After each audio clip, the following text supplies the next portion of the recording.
Blessed Nicholas Barret, founder of the Infant Jesus Sisters.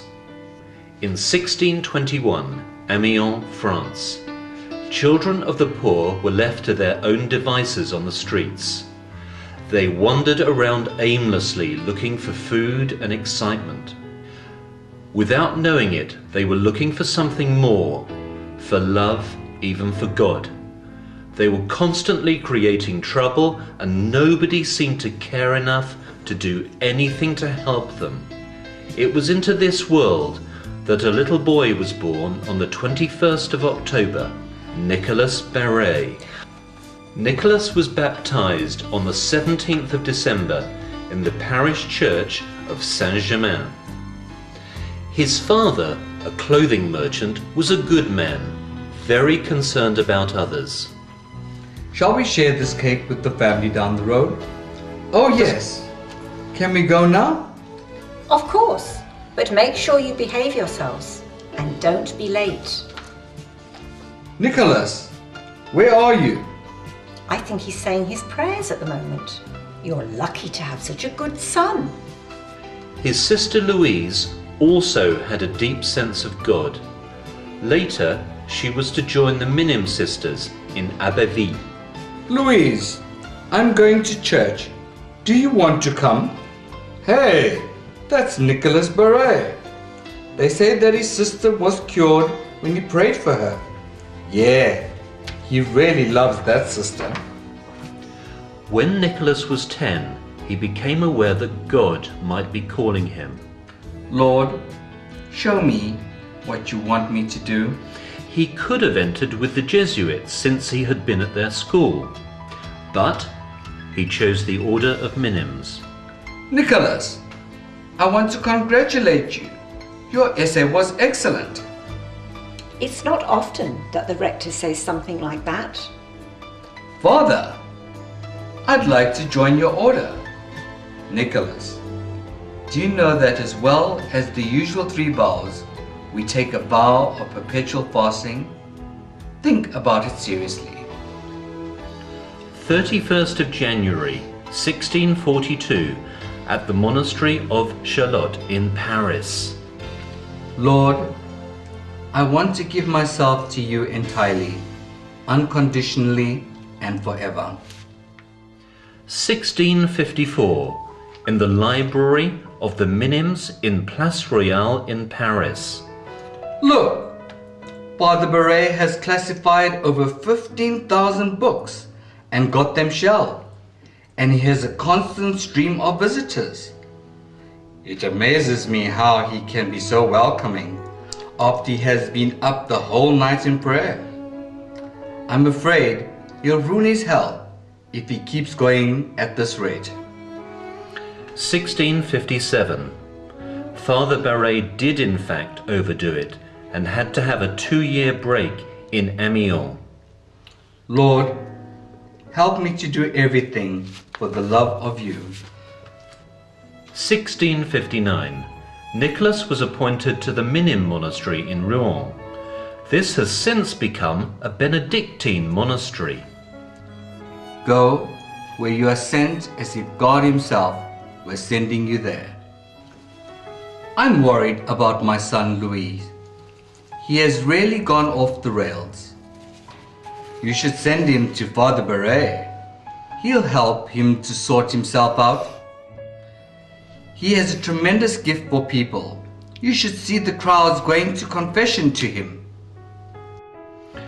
1661.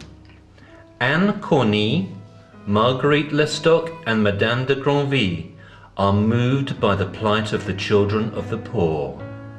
We must really pray that someone will come to the help of all these children. It's no good just praying unless we try to do something about it.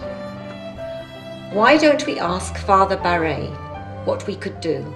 He's very concerned about the young people, especially the really poor. Thief! Thief! Catch that boy!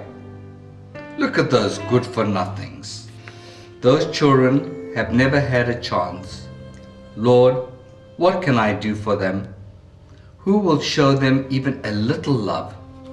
Who will tell them about Jesus Christ? Father Barret was very concerned and distressed by the plight of these children.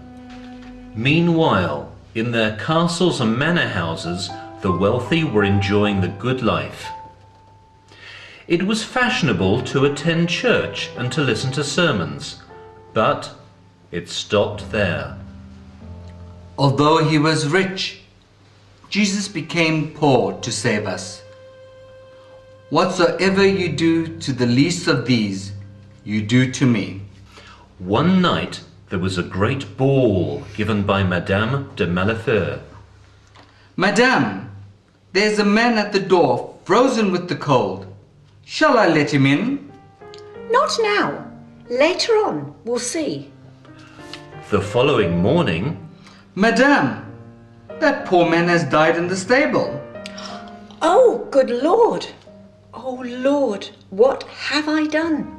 He needn't have died. a few days later, yes indeed, through this poor man, Jesus is calling you to change your life.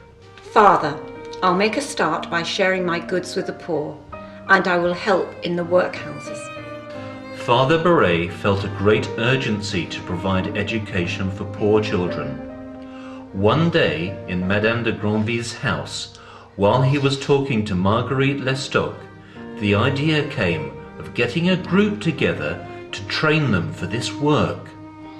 Instructing and educating is really the best way of helping them to know and love Jesus Christ. When can we start? You can use my house.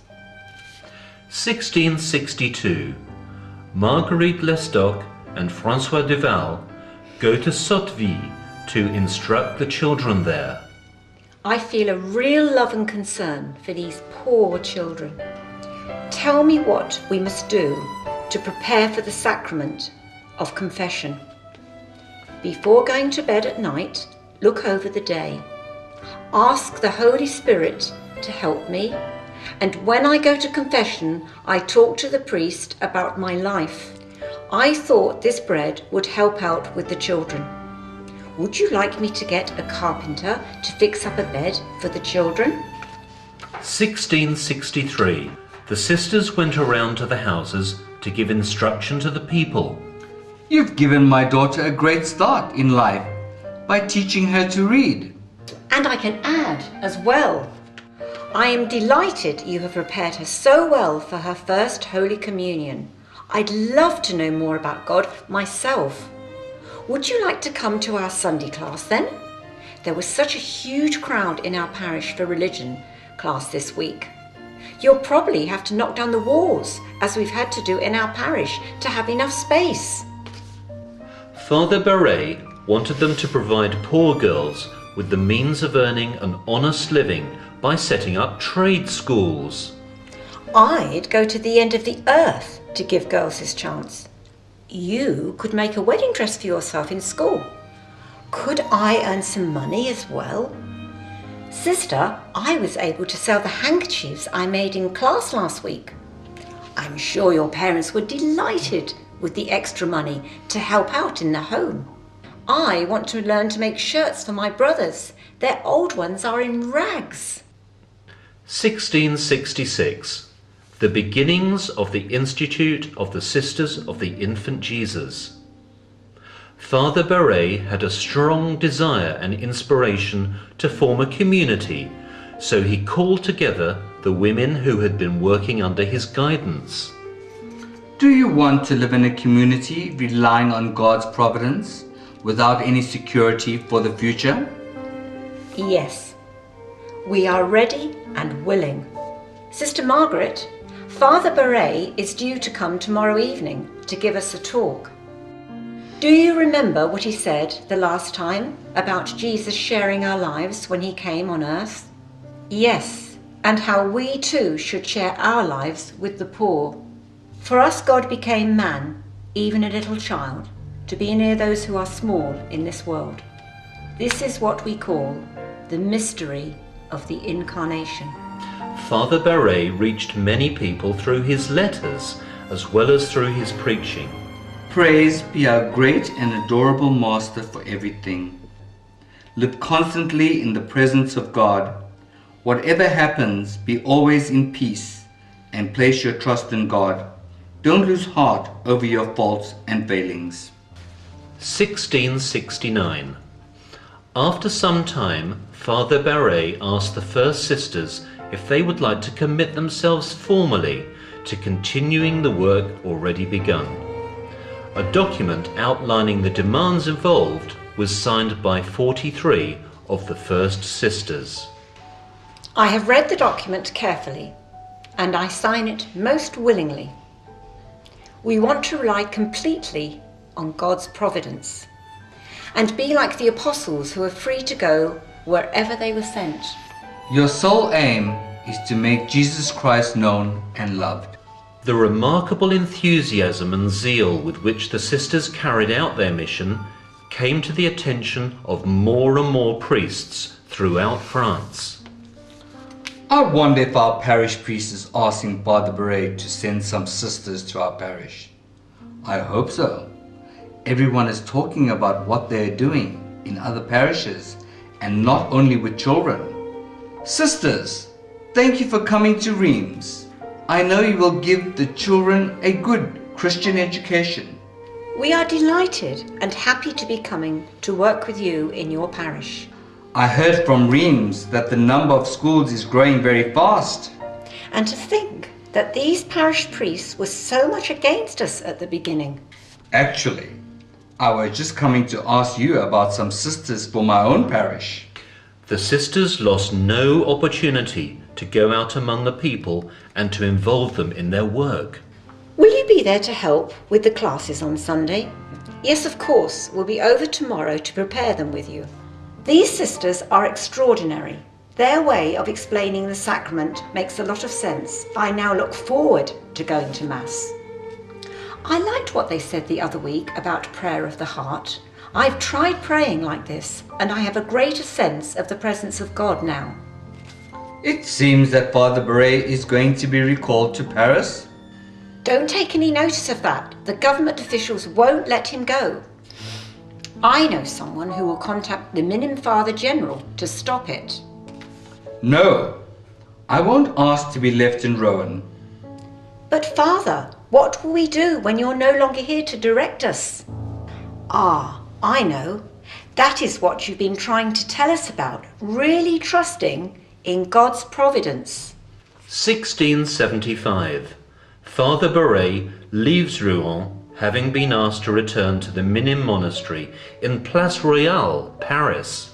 Father, we've heard about the schools you've set up elsewhere, and we've asked you to come to do the same for us here.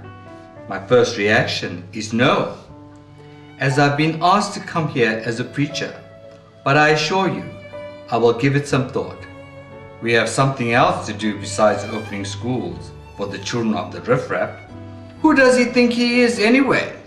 Success has gone to his head, and the idea of having women teaching religion in the parish? We've never heard of that. Free schools? It's mad. And what about us? How does he think we're going to live?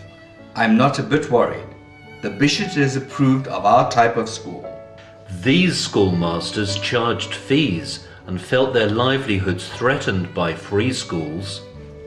Proud, scheming, irresponsible.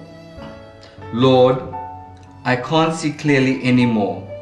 Show me what to do. 1676. At her invitation, Father Barret goes to see Princess Marie de Lorraine. Everyone is asking for the sisters to go to different places. How shall I manage? Where can they stay? I have no money. Father, I've heard so much about your schools. I am very concerned about the poor girls in this area who need similar Christian education. I will give you whatever help you need. Ah, so this is what you want, Lord. And so, the work begins in Paris. I can understand the catechism perfectly when the sister explains it.